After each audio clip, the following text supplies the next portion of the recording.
Get this, 11 to 1 weekdays on the Triple M network.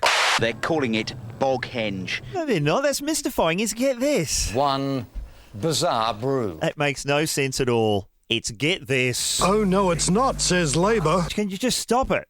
Is that monkey that we sacked a couple of years ago come back, Richard? My bad. Sorry, Tony. We need some professionalism in here. Let's bring in Pete Smith. The old theme, eh? There it is. Gee, 21 years of that, you know. 21 years of responding to those syndromes.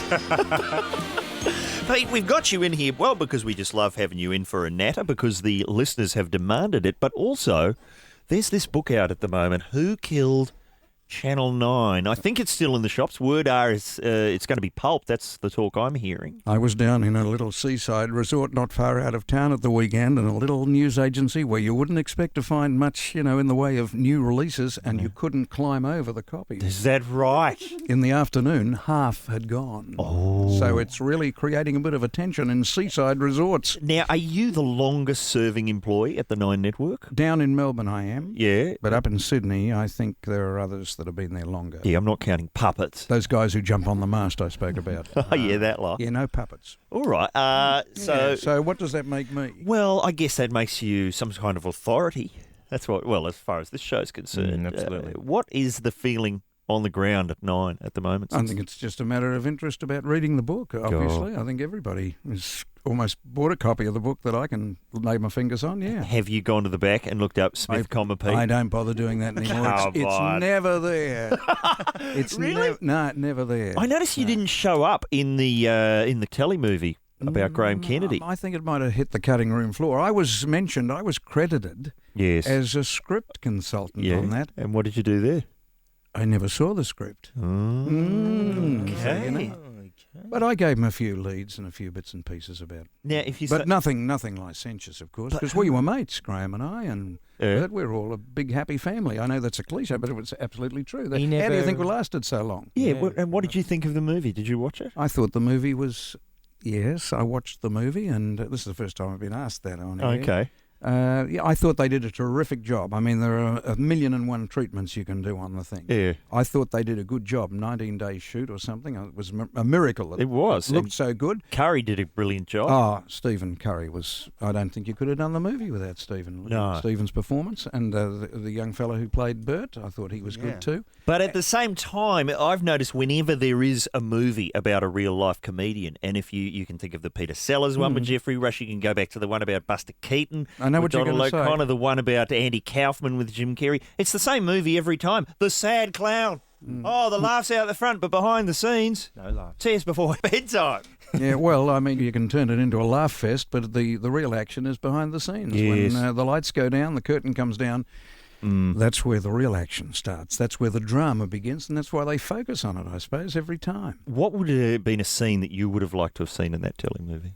I would have liked to have seen the sequence where Graham is given a brand new caravan. Yes, that's right. Because it was a era of caravan, but let's face it, it was an old soup factory, Channel 9, so they didn't have the room. They had a beautiful new studio they built for him, but they didn't have the room for dressing rooms and things. So the stars, Bert and Graham and so forth, Tommy Hanlon Jr., they all had caravans on the back lot. They gave Graham this enormous new caravan, and they asked him only one thing. They said, it's beautiful, it's got everything in it, you know, the whole thing.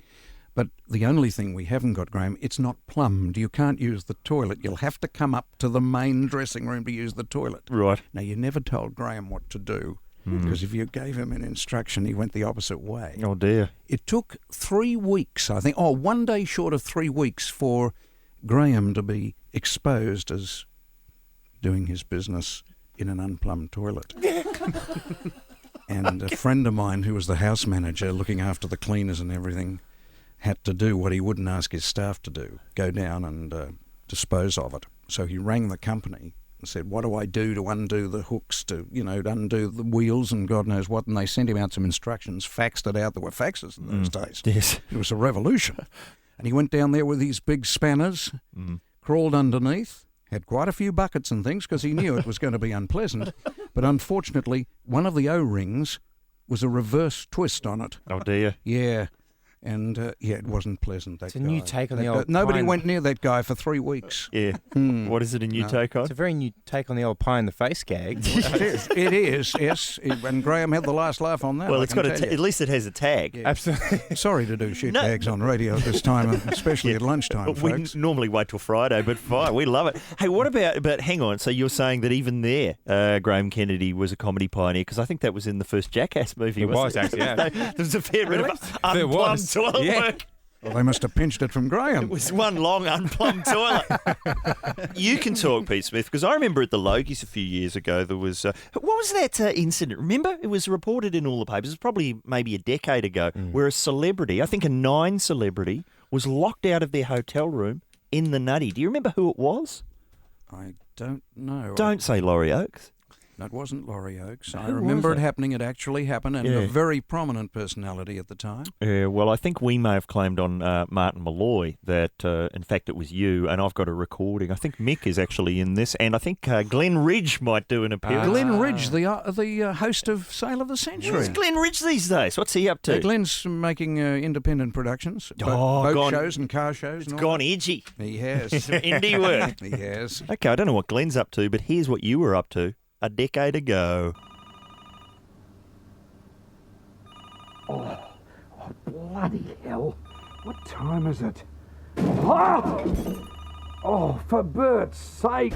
Where's that phone? Ow! Oh, why can't they put the light switch in the obvious place?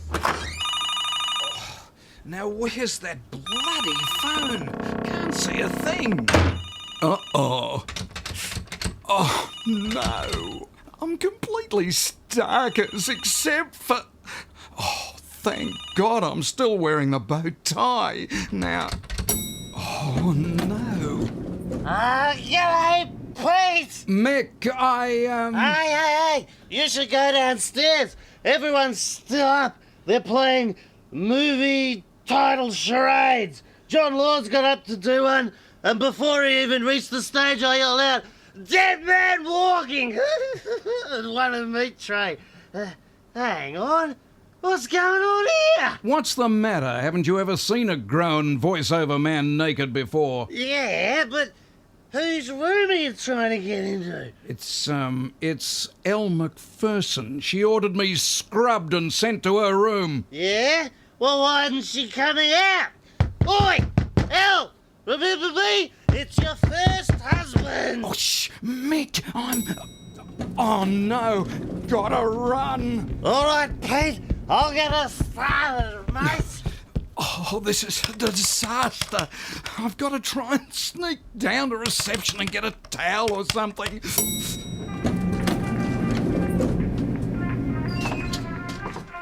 Okay.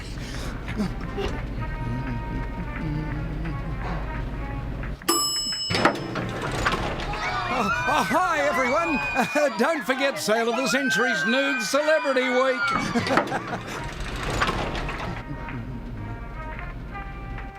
Oh, no, it's stopping again. Oh, g'day, Pete. Oh, Tone, thank God. Can I borrow that? Sure. I love the Australian. Yeah, I can see that. Wow. You must really love the Australian. Now, where's that for you? So, who wants to try... hey, look, everyone, it's Pete Smith. Good evening. Pete, care to have a go at a movie title charade? Well, actually, I'm... Here, let me take that paper.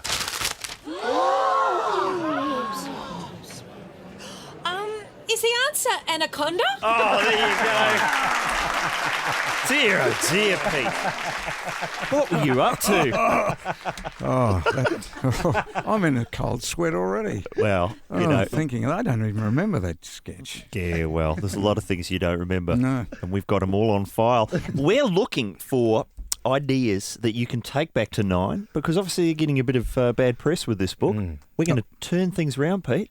I'm glad to hear it. Ed Cavalier's been pitching the return of It's a Knockout. Now, I think that was a Channel 10 show, or obviously Channel O is where I used to watch it in I Brisbane. thought it was 7 with the pool, the swimming pool that was they've Man, Oh now Man. boarded over for dancing. Nah, with the... Man, oh man, Pete. Oh, man, Man, oh okay. man. No, you're... okay. home of remember the main event? Which Larry emptied. yeah. It's like the biggest game show set in history. You can see that from the moon. Incredible.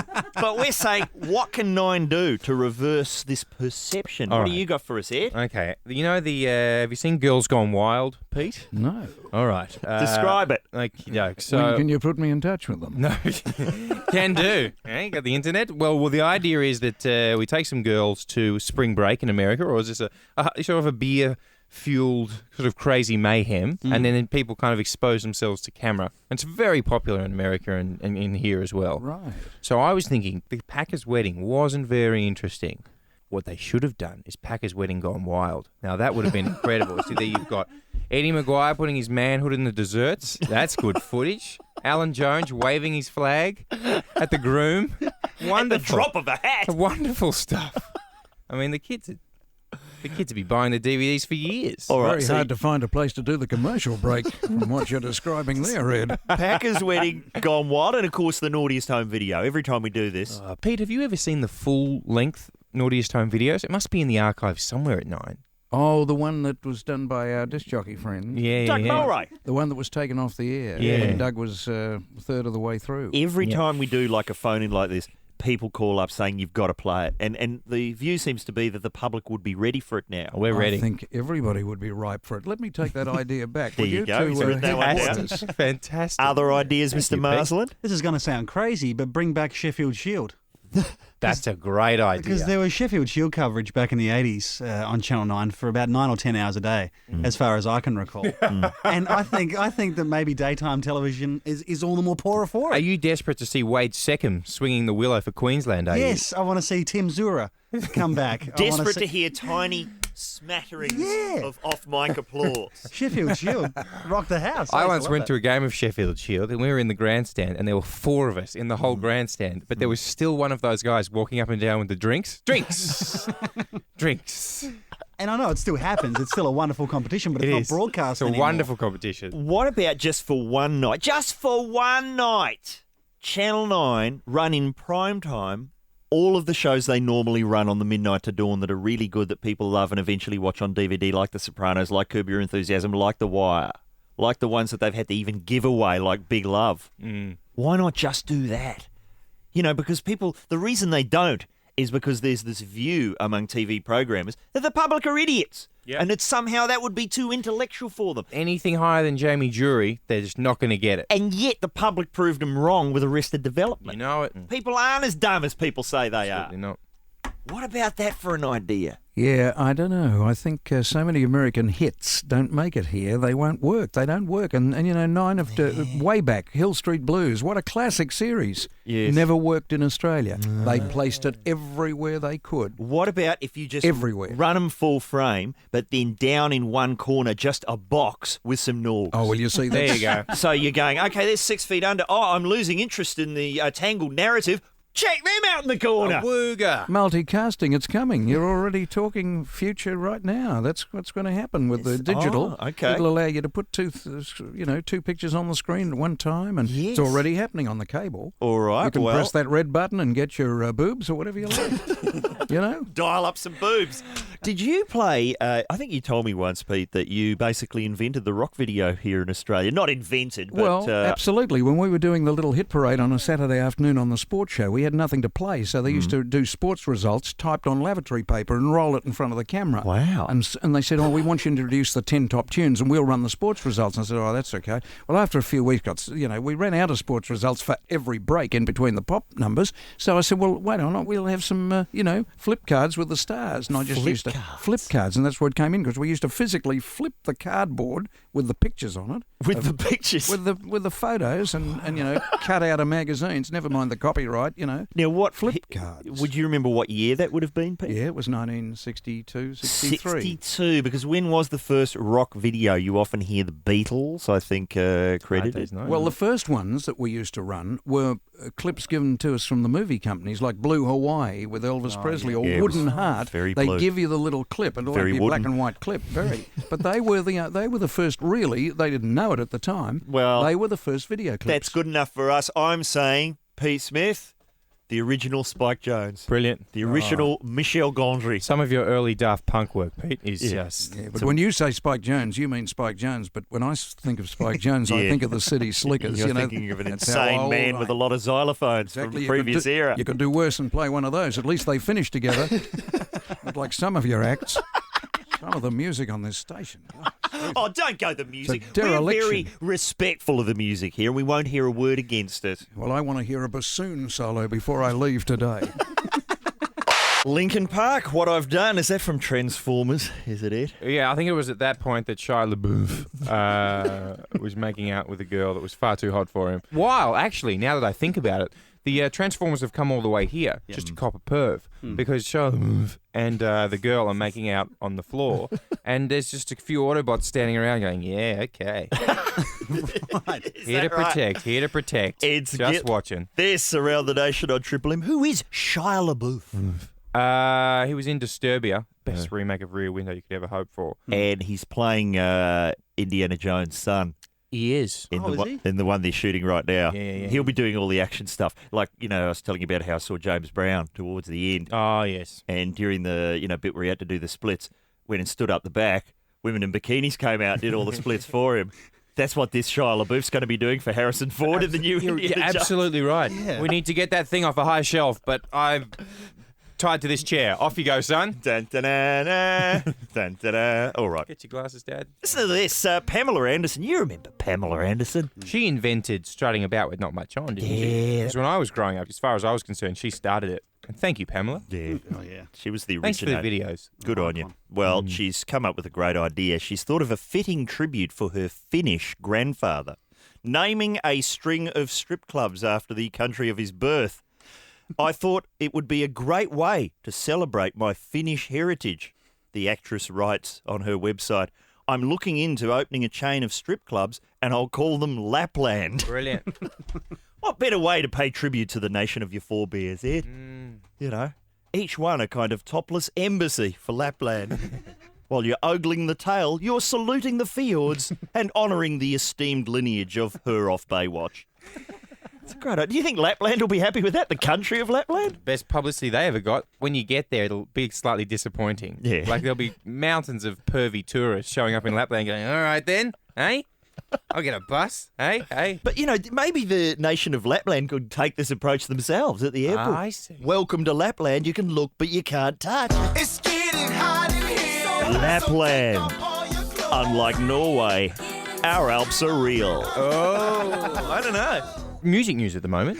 Yeah, I rewatched the Band-Aid doco on Foxtel because they replay everything. Who was the pissiest person in the original Band-Aid? Heaven 17. I don't remember their story very well. I know Heaven 17 were split off from the original Human League. Were they? Okay, well, I wouldn't leave the Human League too quickly. And when Status Quo arrived for the recording of the song to try and save Ethiopia from its crippling famine, Yes. a journalist went, Status Quo, you got a message for the people of Ethiopia? And one of them turns around and goes, yeah, sorry we couldn't make it there last time on our tour, but we'll try and get down there to see you next time. Oh, they love status quo in Ethiopia. Cop that, kiddies. I love watching portly gents in too tight acid wash jeans in the starving Ponytails. nations. I'm getting Viagra emails by the dozens at the moment. Listen to this. When you get an email and the headline is "Stiff You Want," you're going to open that? Yeah. I don't know what country it's from, but maybe the Viagra people should change the name of their product to "Stiff You Want." Oh, it's working. Listen to this. Make plenty with love hours longer than expected. It's a Viagra waterfall you can't afford. The ignore. A Viagra waterfall? No, thank you. Why don't these people, they're like investing millions of dollars. Why don't they just hire someone that can speak the language of the people they're sending it to? Are they trying to say it's Viagra Falls? Is that what they're doing? Oh, is that what that is? Is it Viagra Falls? Is that? They've spent a lot of money to send me a pun. Chief puns. Nothing's fake Or lavender. and where in this hour of the show you could win. A lethal array of double-sided daggers, fantasy blades and concealed sabres, favoured by some teenage street gangs. Oh, what a prize pack. Why would you win that? Why would you want to? Let's ask Geraldine Hickey. Hello, Geraldine. Comedian and our co-host for this hour. Obviously someone who knows about the street gang. She knows someone in CDB. Yeah. We go way back. We actually met in Israel Right. at the Sea of Galilee Yeah, while we were lining up to go on a water slide. That's usually where they are. Yeah. Really? All Yeah. right. And how did you recognise him from CDB? Oh, we were on a tour together, and I knew he was on the tour, and I was like, oh my God, you're Gary. Hot. That's a pretty impressive What name was the drop. tour? I actually went to World Youth Day in Rome. Really? Yeah, and we stopped off in Israel on the way over there. What was your platform? What do you mean? Like, isn't it like... I was Catholic. Okay. Yeah, and I went to see the Pope. Sweet. He was cool. Really? Yeah. It was amazing. No, it was really quite amazing. We were in Rome. There's something like 2.3 million people there to see the Pope. And all these people are chanting, Villa Papa, hey, hey. And then there's a group of about 200 Aussies all singing, John Paul II, we love you. Did he come out and high-five all the people on the front of the audience? He tried to. Loves a bit of that. It was weird because there was a lot of people that tried to run up onto the stage and hug him and stuff, and there was just security around everywhere. It was amazing, yeah. How far did they get? Oh, one guy got all the way up to the top, yeah, and sort of knelt at the Pope's legs, and then, he kind of waved off the security and had a bit of a chat to him, and then... It's nice. Yeah. So he got rewarded? Yeah, he did. Okay. Yeah, it was It's like good. paper it's a knockout. I like it. Yeah. It really was. I've got this video footage of all these girls trying to, get past security, and they couldn't. But anyway. Really? Pass the Pope. Yeah. Yeah. But what do you do when you get up to the Pope? You sort of go like, hey. Oh, you know, g'day. How's Hey, it man. going? What's going on? Give us a ring. Yeah. Seriously, give us one of your rings. Now, I said, you could win a prize pack. We're not allowed to say prize pack on this show. We have to say a gift because our competition idea is so dodgy. Explain to Geraldine, Ed, what this competition that you and Richard have cooked up is. Well, Go right ahead. thanks, Rich. Well, I just showed Geraldine, everyone who comes on the show who hasn't been for a while, the first thing they get shown is Zoo Magazine's Booty Bank, which is Zoo Magazine trying to build up a surplus of pictures of asses for the impending Armageddon. It's a massive database of women's asses. Right. Now, as Geraldine pointed out, she thinks one of the girls is hung like a horse, which is very nice. Okay. I just thought it was relating to one particular picture. Yeah. Yeah. Well, I hope nobody's beaten us to our own idea, because what is it, Ed? Now, if you're a gentleman with a petite seat and you can get a picture of your ass in a G-string into the Zoo Magazine Booty Bank, we give you a DVD player. But how do we know it's you, I hear you asking, Geraldine? Just draw a little picture of Richard Marsland's face on your ass, and that way we'll know it's you. It's a two-man operation, basically, because you've got to have someone to take the picture and someone to draw Richard's face. What if someone actually got Richard's face tattooed onto it? Would that I'd love increase the prize? Maybe a box set. Your Allo collection. We'll throw in the full Allo collection. There we go. Yeah. As punishment. Now, what we have to watch out for is, do they airbrush the asses in the booty bank? Like, I'd hate them to airbrush out the Richard Marsland watermark. What are you... Well, it's like Homegirls or something like that, isn't it? So they pretty much leave them alone. Do they airbrush Have you seen these pictures? the other one. They haven't been airbrushed. No, you're quite right, Geraldine. Yeah, the problem, I reckon, is that we're announcing it so the people at Zoo are ready for it now. Of course. They're going to be examining every arse for traces of Marsland. Well, I mean, the tattoo idea wasn't mine, but this is the Australia's Funniest Home Videos. This is problem what that we happened had last year. Ed tried to get a video on, but he talked about it on the show, so they were, awake to Right. And they started doing little in-jokes on the program. You hear about that? Phone call for Mr. Cavalier. Yeah, they taunted me. The wacky voiceover man taunted me. That is the lowest point you can be at, I reckon, Yeah. when the bloke who does the voiceovers on Funniest is taking the piss. I can go lower. I'm sure you could. Thank you. Geraldine, can I ask, have you just recently gotten the sack? I did. I don't know if you remember, last time I was on the show, I spoke about working at the bowling alley. At a bowling alley, and it gave us a real insight, and I thought that was great. It's on one of our podcasts. Are you saying, I hope that segment didn't contribute? It did, actually. It was the whole and sole reason I went back to work, and the bosses said, "Listen, we don't really agree with what you said on the radio." And we weren't impressed by the better music variety either. Yes, yeah. You should pack your bags. Well, you don't have any. Just go. Come on. No. It wasn't that. It was a combination of things. I asked to be fired. How long had you worked at the bowling alley? 6 years. 6 years. And With what the did company for 6 years. Yeah, and it was what did really you quite do? heartbreaking the way I had to leave. Why? What happened? Or I wasn't pretty enough. You weren't pretty enough for a bowling alley? No. We got new owners in, and they just I didn't really fit their new idea. As in, I didn't have blonde hair and get my breasts out. Right, so they've obviously decided to get bowling and high-quality tail together. Exactly. At last. It's working really well for them, though. But there was a situation where staff had stayed back when I was managing a shift, and they drank after hours, which they do every night. and then they said to me, "Oh, you shouldn't have done that. You shouldn't have left them there." So, yeah, that's it. I went, "Oh, see you later." Out the door. Yeah, and I finished my shift that night, and that was it. After 6 years. Wow. Yeah. Did you do any little gesture on your way out? Did you chuck a bowling ball through something or? No, I was tempted to, but they were doing my posters for the comedy festival, so I had to be. There we go. So I could go back in the next day and get my posters printed. Does this mean you're technically unemployed now? No, I went to the other.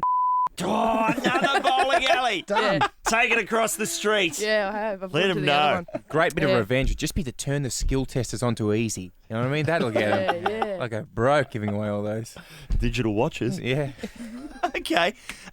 We've talked about people losing jobs. Then we've talked about people getting jobs that they maybe regretted later. I'm leading, of course, to Meat Pie, a fine Australian film. Have you heard about it, Geraldine? No, I haven't. It's coming out. Well, we hope it's coming out. Ed Cavalier stars. The trailer's on YouTube, and I've been onto your MySpace page today, Ed. Have you, Tone? Yeah, I have, because, you've got a really good fan base there, and they're fans of the show as well, but they're disgusted by your behaviour.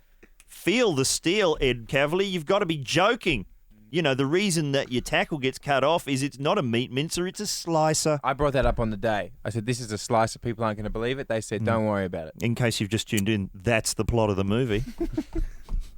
Is it a horror? Well, unintentionally. It's a fine horror. Look, it's... It's always a good feeling when you're watching the trailer for a comedy and you're just gagging in disgust. It's like Stand By Me meets... Houseboat horror. Stand By Me meets Titanic. Right. Yeah, it's that epic. Write someone on your page. Ed, Meat Pie is your Watergate, your Linda Tripp tapes. This is very dizzy stuff indeed. Yeah. And then just, Look, it was poorly advised. I was young. I needed the money. I'll say that now. They were paying cash up front. And I wanted to see a Mega Drive. So there you go. Says Wheelsy, oh man, I just watched the Meat Pie trailer, because that's how it's spelled. Mr. Cavalis, what were you thinking? Yeah. I don't know that I want to enter your booty bank challenge anymore. Oh, you can knock me, but don't knock the challenge. The challenge is solid. There, have a look at that, Geraldine. That is a right. picture of Ed making love to the meat mincer, and someone's added all me plums over the top. Beautifully done, Michael. Uh-huh. People are starting to realise that we're not joking, that it's a real film. But there was, wasn't there a comment where someone said it was terrible and then there were some norks at the end? But we did reshoots, Geraldine. I assure you that when they watched the original cut of the film, the director and the producer went, well, it's fine. There's not enough norks, and they went back and did 2 days of reshoots of just norks wandering through the fields that they put in every now and again when they think it's getting boring. What I love is it doesn't matter whether it's a multi-million-dollar Australian film or working down the local bowling alley. Apparently the problem is not enough norks. Yeah. Yeah, you're absolutely right. We've got a nork deficit in this country, apparently. We've got to talk about behaviour that, well, obviously you might like to go outside and call in, Ed, because it's time to apologise, Australia. Yes, absolutely. Why should footballers have all the apologising fun? Get it off your chest. What was that phrase that footballers kept using? I deeply regret the embarrassment I have caused myself, my family, and the club. That's what they have to memorise in the football caper. And we're saying, why not do it yourself? Call up, say the phrase, and, You'll be clean. absolved from some kind of behaviour. I'll kick things off. The other day, I know a lot of people were upset when I pointed out, firstly, that there is no description of Jesus in the Bible, and I therefore suggested he could look like anybody. He could look like Rodney Dangerfield. Oh, somebody stepping a duck. Yeah, I don't think that is from Corinthians. So I deeply regret the embarrassment I've caused myself, my family, and the club. Well, all right, Tone, that leads me to apologise for something in the future. Yep. Tomorrow's phone topic In the first hour of the show. In the first hour in Talkback Mountain is Prelude to a Fart, Geraldine. Now, So why are we doing this? This is a classic Friday topic. Because at my house, where I now live with, I used to live in the catch-up, Geraldine. It was me and 5 girls. And it was, it was clean. Heaven. It was beautiful. Yeah. We could talk about ugly better for hours. But now I live in a dude ranch where it's just all TVs and Xbox and farting. And every time you're going to let one go, you have to have an inventive way of introducing it. So if this pen lid is stuck, there we go. There you right. go. So that's the topic on tomorrow's Talkback Mountain. Yeah, I deeply regret the embarrassment I have caused myself, my family, and the club. Right. See, don't you feel better now? I do feel better. Come on, Geraldine, All right, something. then. Here we go. I was in Griffith last week as part of the Comedy Festival Roadshow. In New South Wales. Yep. New South Wales, yeah, near Wagga, I think. I don't know. I apologise for that. I got about 3/4 of the way through my set, and had to. I went up to the microphone and I said, "Oh, I'm sorry. I think I'm going to spew in about 2 seconds' time," and I did. And you did. And yeah. did people think it was part of the act? I think yeah, it was Are weird. you Like going to I have just to do that every night now? no, I hope not. It was really quite bizarre. I just had to go sorry and just walked off like halfway through my set. Wow. Yeah. And how did you come back from that? I waited till just before the break, and I came back and I sculled a schooner of beer. Yeah. Won them back? Yeah, won them back. That But was easy. nonetheless... I deeply regret the embarrassment I've caused myself, my family, and the club. There you go. Doesn't it feel better now, Mr. Marsland? Surely you've caused some embarrassment. About 7 years ago, I was at a wedding, and this wedding was great because what they had done, every table had gotten a bunch of Instamatic little disposable cameras. Yes. Okay, well, I'm sorry if that bores you, but I thought it was really exciting. Okay. I thought it was great. But that everyone does that. Yeah, everyone does Yeah, that. it's not new. Well, I've only ever been to one wedding Yeah, where... clearly. Well, I deeply regret the embarrassment, the boredom that I just caused you. Oh, come on, No, Rich. but like I was on this particular table and I was with a few friends of mine and everyone's camera had a name on it. And they'd stolen my camera and chosen that one to take some of the more unsavoury photos of the evening. Oh, dear. And I'm saying Balls? nothing, but plenty of scrotum, lots of male toilet gear. So I deeply regret the embarrassment I have caused myself, my family, and the club. And those photos will be on the Get This gallery by close of sun up today. They were heinous. It's a duty. It is your duty as a partygoer that if you find a camera, you must take a photograph of your balls straight away. I didn't stop at balls, I'll assure you of that. That includes you too, ladies. No, you wouldn't. All right, No, let's, definitely my butt. let's Fair enough. send it in. Send it into the bank. Let's get the listeners on board. Tim, are you there? I had a huge night out with some mates and kind of got a bit carried away with happy hour. And can't really remember leaving the pub, but I went into my place of work, which is a supermarket, and decided that the deli had too many barbecue chickens. So what'd you do? Hopped on the PA and used a few choice expletives to mark down all the chickens at 2 for $5, I think. Right. And which football club do you play for? Woolworths at the time. That sounds like Top Gear, though. Well, they fired me the next week, and then 3 months later they asked me to come back. So Chickens hadn't been moving since that, Tim. Since you left, the chickens were just sitting there. So you got on over the loudspeaker and said the something chickens are 2 for $5. Yeah. Brilliant. But I can't remember, in all honesty, I can't remember doing it. I could only go off the statements that the people were reading back to me, and I'm like, well, I probably did. I just love that that's the prank he's thought of. Oh, I really smashed in a supermarket. I'm going to discount some chickens. That'll get them. All right, we have time for one more genuine apology. Ben, how are you? I feel dirty. Watched the Meat Pie trailer last night. Oh! So you can confirm that this is a real film trailer on the YouTube. If that scene with the meat mixer is not going to come back to haunt Ed, I don't know what will. That's the one they'll be showing on This Is Your Life in slow motion with Wind Beneath Your Wings playing. Ben, the thing to remember is, though, mate, it's a trailer. So we have to give you the, the tamer material to get you in. That is the tip of the iceberg, my friend.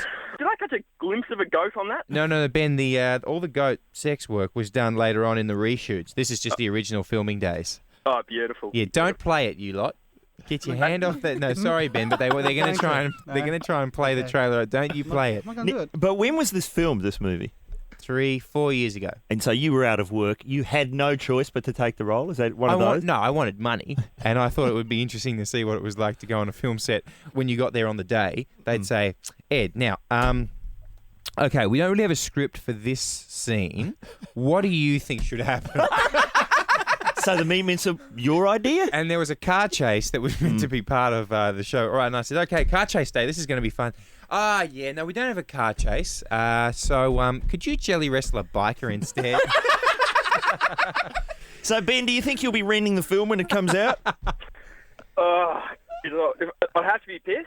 And the bit I like is how professional the trailer is. That it goes to about 3 minutes 40, and then you've got a minute and a half of just a black screen. Yeah, that's right. It's just a minute and a half of nothing. I love that bit. And that was the best bit of the whole trailer.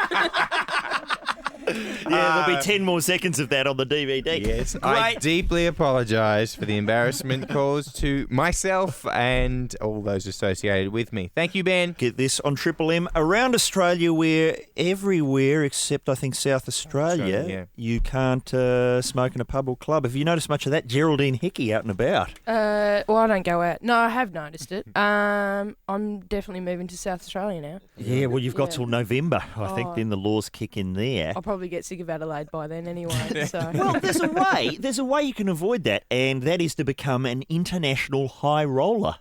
Really? Yeah, because they get a special exception. I taped this off the news the other night. The ban makes it illegal to smoke in all pubs and clubs, the only exception being the International High Rollers Room at the city's generic casino.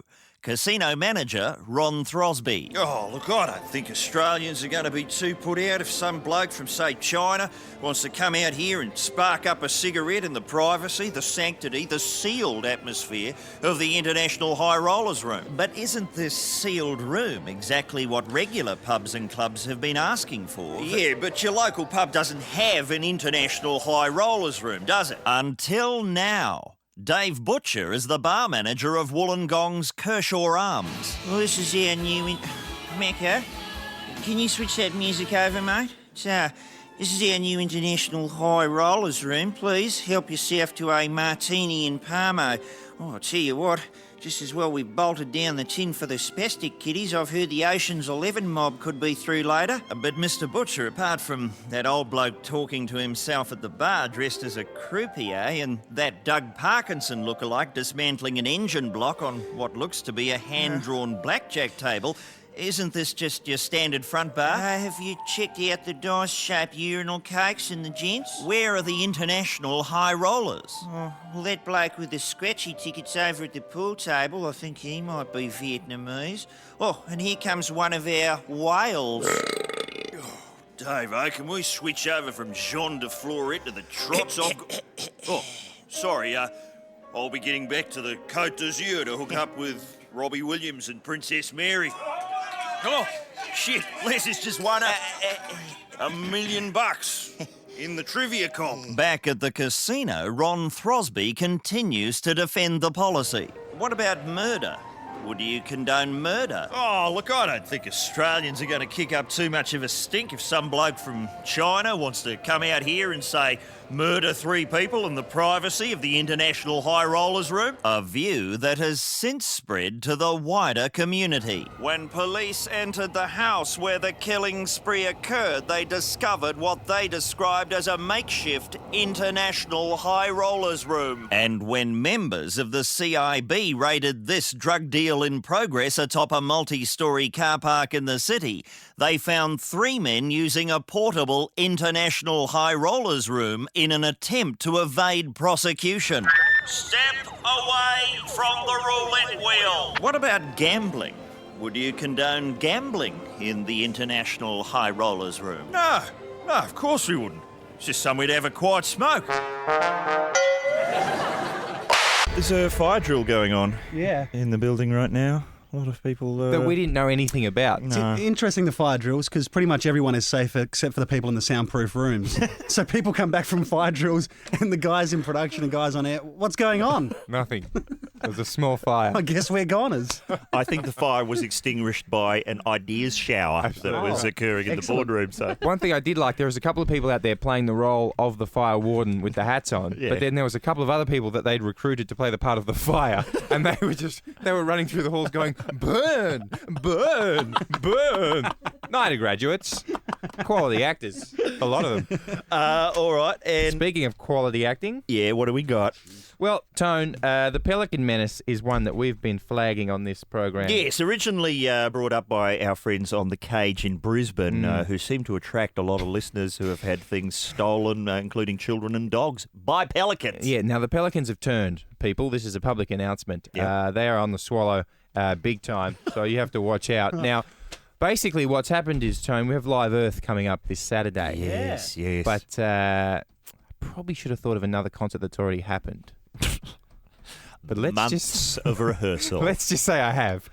This is a recording from the future. Should we say it's from the future, I guess? It's a recording. What do you have to say? You've already done it. Okay, it's shush. All right, let's get into some live theatre. No? Or live rock music. Live rock music. Oh, yeah, woo. All right, kids, yeah. Keeping it street. Welcome back to Live Earth. That was Flock of Seagulls. And now, please welcome a new band, Flock of Pelicans. Yes, hello. Thank you for that. The full name of my band is Man with Flock of Killer Pelicans. I am the man, and these are the Killer Pelicans. Okie dokie. Shush you. Let's get started. I will release these pelicans into the unsuspecting crowd. That's you. But you have a choice. Either drop your worldly possessions into their gaping beaks, or you will be swallowed whole. Quiet, my pretties. Those who don't believe me, I have in my hand this chihuahua. Swallowed whole. I can assure you these pelicans are ravenous and can swallow anything up to a teenager. Oh, as if. I mean, I could take them. Really? Let's just see about that, shall we? My legs. He's got my legs. Ow. You had your humanity. chance. Now put your wallets and jewellery and keep screaming because you're still being swallowed into their beaks, and they may just have mercy and regurgitate you. Okay. Thank you.